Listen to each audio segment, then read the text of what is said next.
გამარჯობათ ძვირფასო მეგობრებო, გამარჯობათ ჩემო რუსთაველებო, თელ საქართველოს მივესალმები. რა თქმა უნდა, კლავ ჩემს ქალაქში ვიმყოფები. სხვა შორის ძალიან საინტერესო ფონია ალბათ ჩემს უკან ხოცოდნე. ეხლა გამოჩნდება ეს საინტერესო ფონი. რა მინდა რომ გითხრათ, დღევანდელი ჩემი გადაცემა 28 წუთი ბესო ჩუბინიძესთან ერთად მინდა მიუძღვნა ქართულ ხელოვნებას და კულტურას. პირობითად ვამბობ, იმიტომ რომ სხვა საუბრებიც გვექნება, სხვა ადამიანებსაც შევხვდები, მაგრამ ძირითადად ძალიან მინდა რომ რამდენიმე ანსამბლს მივაკითხო. ძალიან კარგად ვიცნობ ამ ადამიანებს, მათი ბევრი ღონისძიების წამყვანი ყოფილ ვარ. და უბრალოდ დაველაპარაკო იმაზე, რაც თითქოს პრიორიტეტულია ჩვენს ქვეყანაში, მაგრამ საბოლოო ჯამში აღმოჩნდა, რომ თუნდაც პანდემიის დროს რეგულაციების ბოლო მეექვსე ნიშაზე აღმოჩნდა. ანუ მაინც და მაინც პრიორიტეტი არ ყოფილა ეს ჩვენი ქართული კულტურა და ხელოვნება.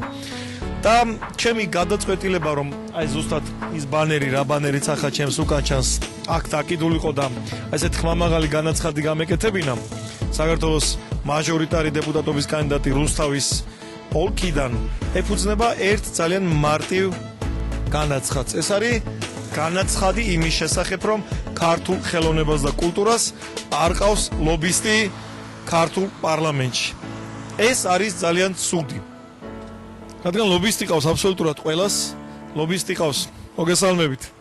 ლობისტი ყავს აბსოლუტურად ყველას. პოლიტიკას ხო ყავს და ყავს, ეკონომიკას ხო ყავს და ყავს, ტურიზმს ხო ყავს და ყავს, სპორტსმენებს ყავს, მაგრამ კულტურა დაგვეჩაგრა. ამიტომ ერთი ძალიან მარტივი სლოგანი. პრიორიტეტი იყოს ქართული კულტურა. და ზუსტად ამიტომ დავიწყე ჩემი ქალაქის რამდენიმე ძალიან საინტერესო ანსამბლიდან. ეხლა მივადგები მათ. დაველაპარაკებ, გავესაუბრები და ნახოთ, რას ფიქრობენ ზოგადად იმაზე, რასაც ქვია ქართული ხელოვნების და კულტურის პოპულარიზაცია აი აქ, ამ ქალაქში, ჩვენთან რუსთავში. წამომყევით და ერთად დავისაუბროთ.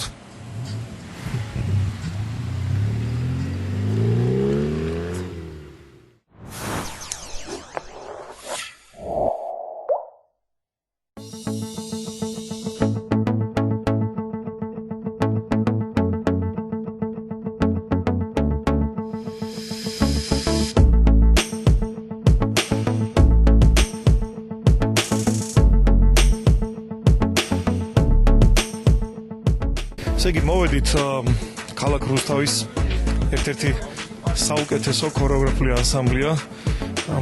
ჩემს ტელევიზიაში რამდენჯერმე მომიმზადებია კეღოშვილების შესახებ საინტერესო სიუჟეტი. ეხლა ნინოს მინდა გავესაუბრო. საკმაოდ შემართებით ვართ. ქორეოგრაფებიდან დაწყებული, ბავშვებით დამთავრებული, მშობლები თავისთავად. მშობლების ჩართულობა რომ არ იყოს მარტო ჩვენ და ბავშვები ვერაფერს ვიზავთ. საკმაოდ მონდომებულები ვართ ყველანაირად. ბავშვებიც ამ კორონას დასვენების შემდეგ განსაკუთრებით ძალიან მონდომებულები ვართ და შემართებით. იმედია კიდე არ განმეორდება ეს ჩაკეტვა და ამ ხელა შესვენება ჩვენთვის ძალიან დიდი ზარალი იყო. ანუ ყველანაირად ბავშვები ფორმიდან ამოვიდნენ, რაღაც რეჟიმი, ყველაფერი აბსოლუტურად. ეს აღარც კონცერტები იმართება? კი, ეს ხო საერთოდ სცენა ერთ-ერთი ძალიან მნიშვნელოვანი ფაქტორია ხელოვნებაში, ჩვენს დარგში. სცენაზე რო ვერ გადიხარ, რაღაც თითქოს დიდი რაღაც გაკლია რა. სცენაზე მაინც ხანაირად იხვეწებიან ბავშვები. კი, რა თქმა უნდა, ხალისიც მშობლებისთვისაც, ჩვენთვისაც. მშობლების გარდა მე ესეთი ტენდენცია დავადგინე, რომ ბავშვებს განსაკუთრებულად მოენატრათ გასაკვირია, მაგრამ სკოლაც და ესეთი სტუდიების და ანსამბლების. კი, ძალიან მოენატრათ. აი, სკოლა შეიძლება იმდენად არა, ეხლა მაინც სწავლა რაღაც, მაგრამ ცეკვა ძალიან მოენატრათ. არ უნდათ გაცდენა და რა ვიცი, არ ეზარებათ საერთოდ. კი. ძალიან კარგი. მოდი მე ისევ იმ თემით დავამთავრებ ამ პატარა კომენტარს. რუსთავის კულტურული ცხოვრება. პანდემიამდე როგორ იყო ამ ხრივ საქმე?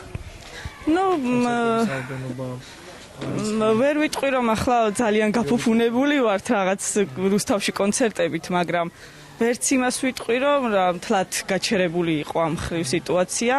ნორმალურად ტარდებოდა კონცერტები სეზონურად. ამ დროს უკვე ერთი კონცერტი მაინც უნდა გქონოდა ჩატარებული და ეხლა რაღაც თითქოს შიშის ფაქტორიც აქვს მშობლებს მაინც პანდემიის პერიოდს დიახ რა თქმა უნდა ღიაცის ქვეშაც თავს იკავებენ დიახ მაინც ну ძირითადი მასა მაინც რა თქმა უნდა არის მომხრე და სურველიც რომ იყოს ღიაცის ქვეშ მაინც კონცერტები და კარგი იქნება დიახ რა თქმა უნდა ყველანაირი რეგულაციის დაცვით ჩვენც ახლა პირბადით საუბრობთ თუ ატყობთ კარგი დიდი მადლობა კაკა რამდენი წლის ხარ 15-ის კეღოშვილების მოცეკვავე ხარ დიახ მოგენათ რა ცეკვა კი ძალიან მერე მოვედი და ვცეკვავ რა ეს პანდემიის პერიოდში რა საკეთებდი რავი სახში ვიჯე რასაც ხვები ჩაულებრივად სახში იჯეკი ტელევიზორს უყურებდი ჭამდი და წინავდა რა რა მითხარი იცი ცეკვა გიყვარს თუ მშობლების ზალდატა არა მიყვარს ცეკვა ჩვენი კულტურა ვაუ ხან იმაში მაქვს სოლო და ხან იმაში როგორ გითხრათ ახლა ესე კონკრეტულად არ ვიცი კულტურაზე რას მეტყვი რაღაცა დაიწყე და გაგაწყვეტინე რავი ჩემი აზრით ცეკვა არის ჩვენი კულტურა რა ჩვენი წინაპრებიც ცეკვავდნენ ჩვენს და ჩვენი მომავალი თაობაც უნდა ცეკვავდეს ვაუ ჩემი აზრით პირველ რიგში უნდა დაფასდეს საქართველოში ჯერ კულტურა და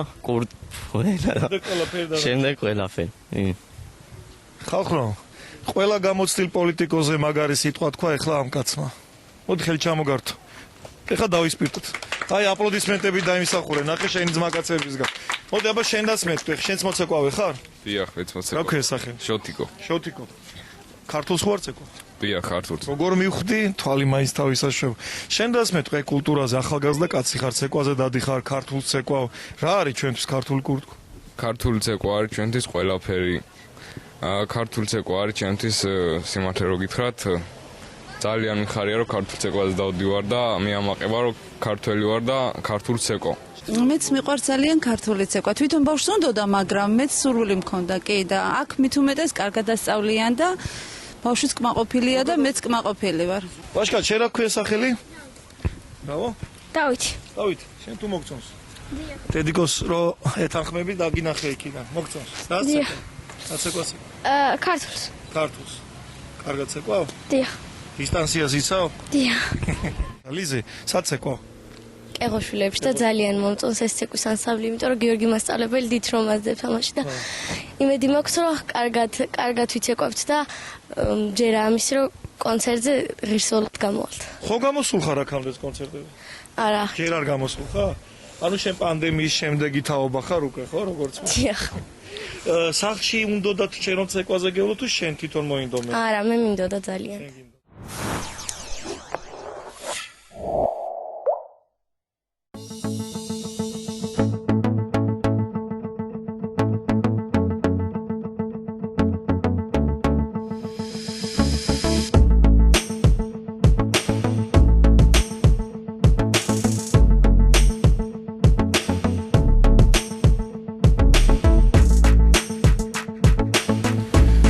ქალაქის კიდევ ერთი საუკეთესო ანსამბლი, რომელსაც აგერბატონი ლერი მინაძე ხელმძღვანელობს, ძალიან დიდი ხანია ვიცნობ ამ ხალხს, ვიცი მათი მუშაობის სტილი, თავისთავადია მომწონს ის შემართება, რა შემართებითაც ეს ბიჭები პატარა რუსთაველებს ამუშავებენ, ამეცადინებენ და ზდიან პატარა ბიჭებს კაცება და პატარა გოგონებს ქალებად. და ესეთი ხალხია ლერი. გამარჯობა, როგორ გეკითხო? არა გვიშლებს. ცხოვრება მოიტანა ახლა ეს პირბადებით და ახე რითია შეიარაღებული. სიცხის საზომ დავქნათ, ვერ გავექცევი. არაფერი, თეთრი ხალათი გამაკრა. ერთი ეგ გაკლია და დანარჩენი ხორობა იქით იყოს ჩემოლერი და დაიწყეს ბავშვებმა სიარული, ანსამბლმაც დაიწყო რეგულაციების დაცვით მუშაობ როგორც ვატყო.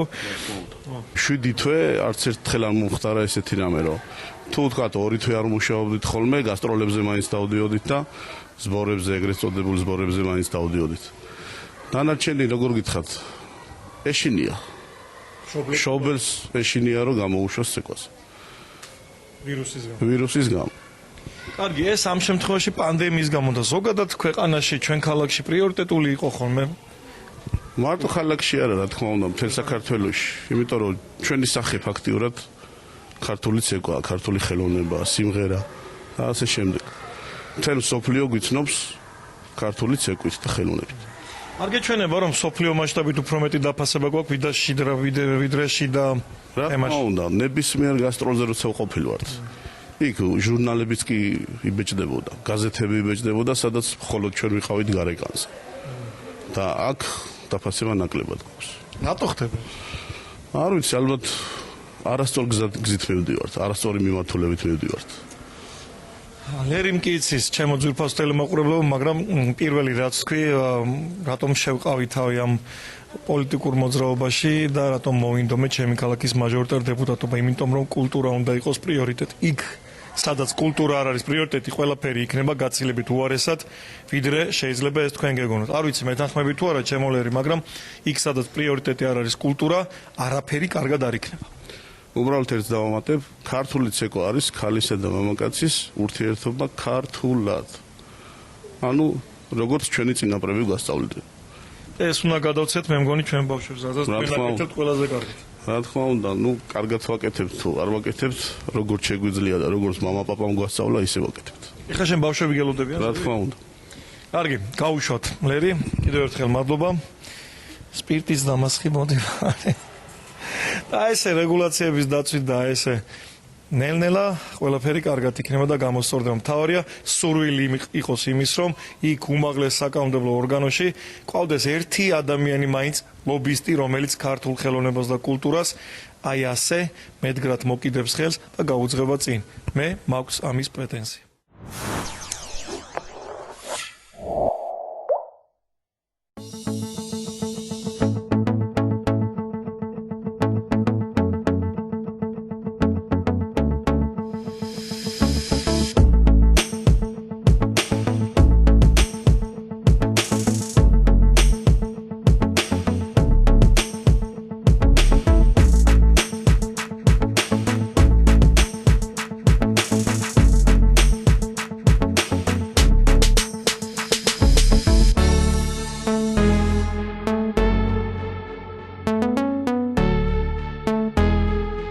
ესეც მე-18 სკოლაში მოვედი, რუსთავის მე-18 საჯარო სკოლა.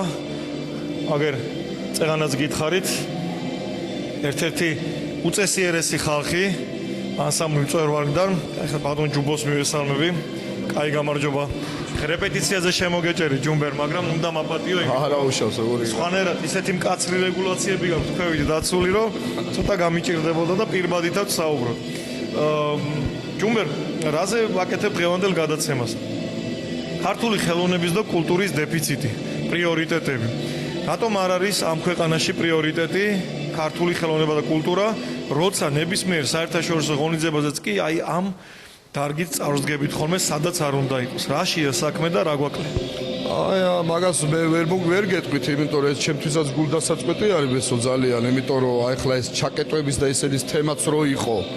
მით უმეტეს და გახსნეს და გააიგივეს ტოტალიზატორთან, გასართობ ცენტრებთან, მით უმეტეს ჩვენი ქართული ხელოვნება, რომელიც ბოლო ეტაპის რეგულაციებში მოვყევით, როცა აი თითით საჩვენებელია ნამდვილად მთელ მსოფლიოში და ამით ავამაყობთ და აი ესეთი რაღაცა რატო ხდება, ვერ ხვდები რა.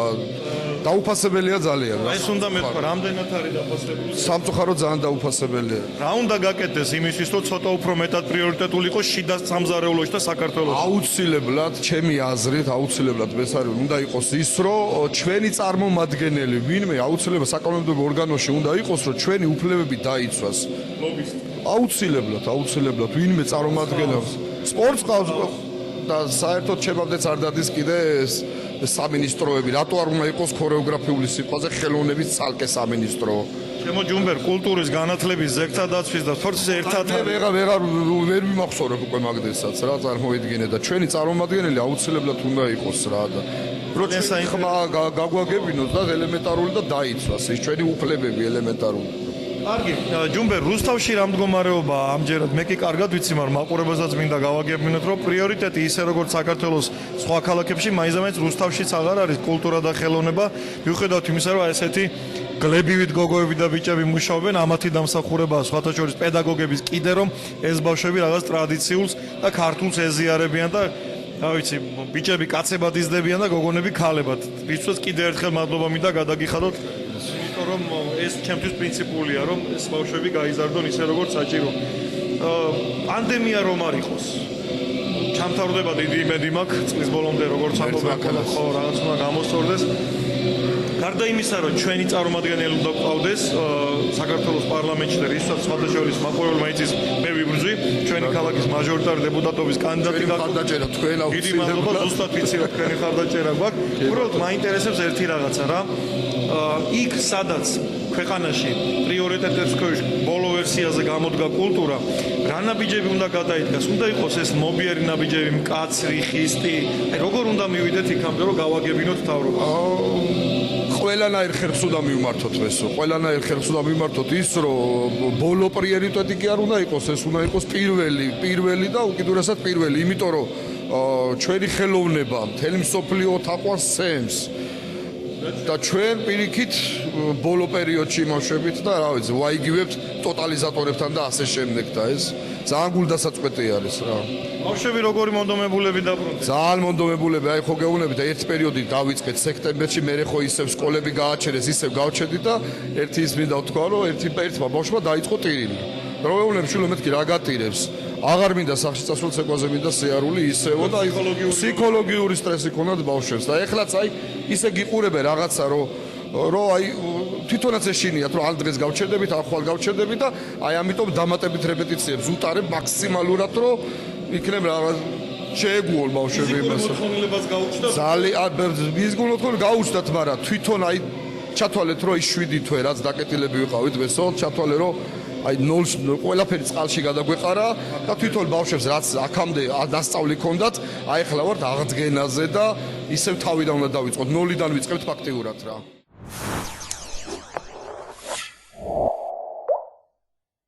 ეხლა უბრალოდ შტაბში მივდიოდი, მანქანიდან დავინახე ეს ცოტა აი ამ ადგილზე ჩემი პლაკატები იყო ხოლმე, აი ნარჩენებია შემორჩენილი აგერ გადააკრეს ჩვენმა კონკურენტებმა. ეს არ არის პრობლემა, მოსული თემაა, ჩვეულებრივი წინა გადაცემაში თქვი და აი ეგერ კიდე გადაუკრია ვიღაცას, ეს დავინახე ძალიან ცუდად არის ჩამოვარდა და მინდა გავასწორო და გავაკრარო.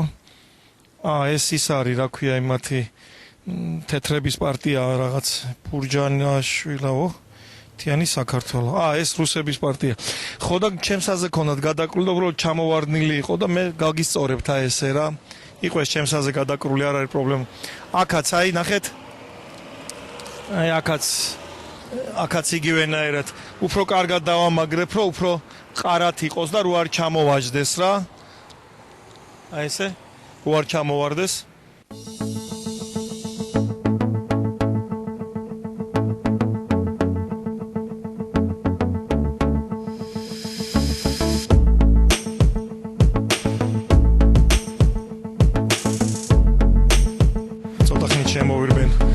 შტაბში გავარ ისე ცოტნე, წინაზეც კითხე გავარ ხო? აი შტაბში შემოვედი, ცოტა ხნით გავესაუბრები გოგონებს. შემომყევი ცოტნე და მე გავუყვეთ საქმეს.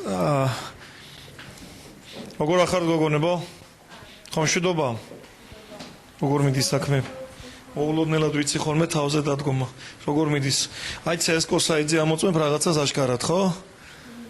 რა გვინდაო? ას გეუბნები. ახალი ხო არაფერია? არა, ახალი არაფერი. კაი, გამაგებინეთ თუ რამე იქნება. პრობლემა ხო არ არის გოგოებო რამე? ეს ეუთოს მისია იყო და გავისტუმრეთ. მაყურებელმა ვითომ არ იცის და მე ვიცი სინამდვილეში, მაგრამ აგვიგრძალეს რატომღაც რომ ვიდეო გადავიღოთ, ხო? ხო, რატო აგვიგრძალეს არ ვიცით. არა და ნახე რა კაი დროშები გვიკიდია. ნატოს, ამერიკის, ევროკავშირის და კიდე ჩვენ გვიგზავნებენ რაღაცებს. მაგრამ ჩვენ მაინც არ შევუპოვები და იქ თავაზობთ ეუთოს მისიის წარმომადგენლებთან. აი ხა ჩემს ხმას გაზდევს ფონად ეს სურათები შეხვედრის, რომელიც აქ ქართული ფესვების ბესო ჩუბინძის სამაჟორიტარო ოლქის შტაბში გაიმართა. და სხვა შორის დავპატიჟე მე ეს ადამიანები კარგი ქართული ღვინო თქო, კარგი ქართული ხინკალი და დამთანხმდნენ არჩევნების მერე აუცილებლად მივდივართო და ყველანი მივდივართ არჩევნების მერე სახინკლეში ეუთოს მისიასთან ერთად.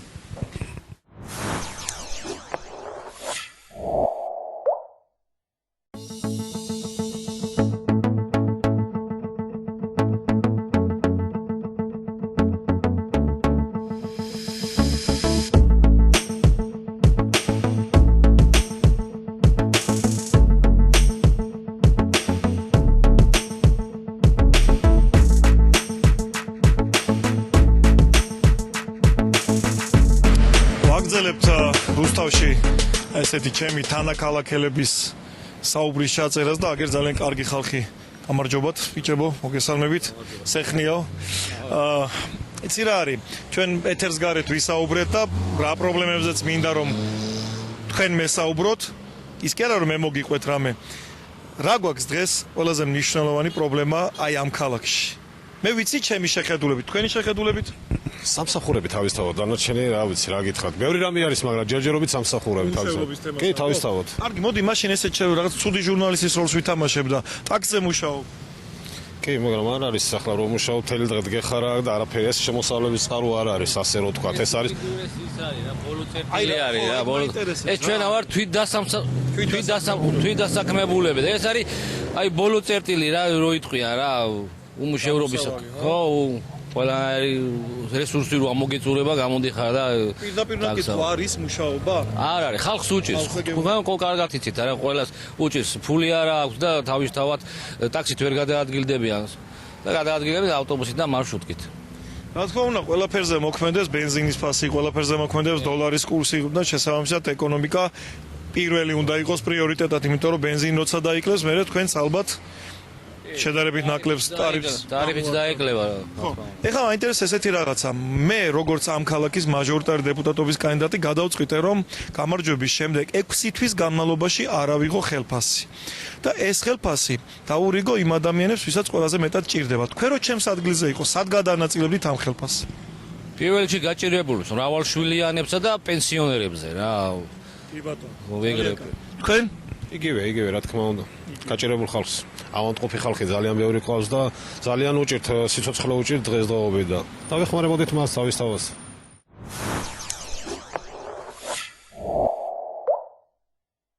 ესე იგი ცოტა დავიღალე. დამღლელი გადაცემა იყო იმ გაგებით რომ ბევრი ვიარე და მიუხედავად იმისა რომ ენერგიაზე ვარ და ჯანზე ვარ ცოტა დასვენება მეც მჭირდება ხოლმე. და ჩამოვჯექი. აგერ ველოდები ხა 7 ნომერ ავტობუსს ლეონიძეზე გამიყვანს და წავალ სახლში. ავისვენებ მე-20 მიკრორაიონში. რა მინდა გითხრათ და რით მინდა დავასრულო დღევანდელი გადაცემა. მოდი სათვალეს მოვიხსნი და ისე დაგელაპარაკებით. ცოტა რთულია ის ფაქტი რომ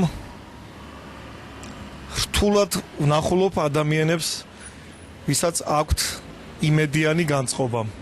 რთულად ვნახულობ ადამიანებს, ვისაც აქ მომავლის რწმენა. და გამოგიტყდებით როგორც ჟურნალისტი, ხანდახან ჭრიკიდეც მონტაჟის დროს ჩვენ სამონტაჟოში იმ ადამიანებს და მათ ინტერვიუებს, ვინც რაღაცა ნიჰილიზმშია ხოლმე გადავარდნილი, იმიტომ რომ არ გვაკლია ჩემი კოლეგების გადაცემები და ნიჰილიზმის პროპაგანდა.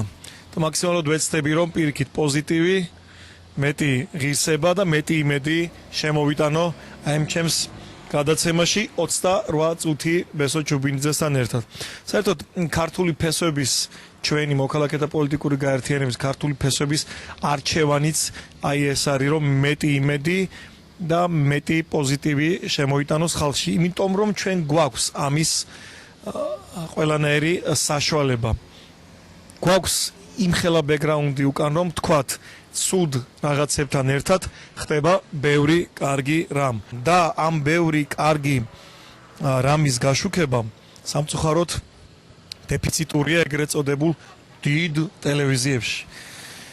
ეს ქალაქი რუსთავია, თუმცა ისიც შემიძლია ვთქვა რომ რუსთავისგან განსხვავებით არც სხვა ქალაქებში არ ხდება მაინც და მაინც ნამეტანი პოზიტიური მიდგომა საქმისადმი. ქართულ ფესვებს აქვს ეს მონდომება, ეს სტიმული, რომ მეტი ენერგიით, მეტი სიხისტით საკანონმდებლო დონეზე გააკეთოს ის, რასაც ამბობს. პირადად მე თქვენს მონამორჩილს ერთ უბრალო რუსთაველ კაცს მაქვს იმისი ამბიცია და ჯანსაღი ამბიცია, რომ როგორც აქამდე ამ ქალაქისთვის მიომია და მიბრძოლია, ახლა ეს ბრძოლა გავაგრძელოთ იქ, უმაღლეს საკანონმდებლო ორგანოში, საქართველოს პარლამენტში. ყველას წარმატებას ვუსურვებ ჩემს კონკურენტებს. ძალიან დიდ მადლობას გადავუხდი რუსთაველებს, რომლებიც თავის აზრს აფიქსირებენ ინფო რუსთავის გვერდზე, ჩემი მეგობარი კოლეგა გიორგი ჩომახაშვილის გვერდზე და აღმოჩნდა რომ რეიტინგში მესამე ადგილზე აღმოჩნდი კაბოტონი ნინო ლაცაბიძის და ბატონი დავით კირკიდაძის შემდეგ. გამეხარდა, ვერ მოგატყუებთ რომ არ გამეხარდა თქო, იმიტომ რომ ალბათ გიხარია ადამიანს, როცა საზოგადოება მადლობას გიხდის. და მადლობა ყველაზე დიდი ტაშია ჩვენთვის, ქართველებისთვის. მე ბესო ჩუბინიძე ვარ, რუსთავის მაჟორიტარობის კანდიდატი, ქართული ფესვებით. ეს კი გადაცემა ბესო ჩუბინიძესთან ერთად 28 წუთია. ახლა მომდის მომავალ შეხვედრამდე.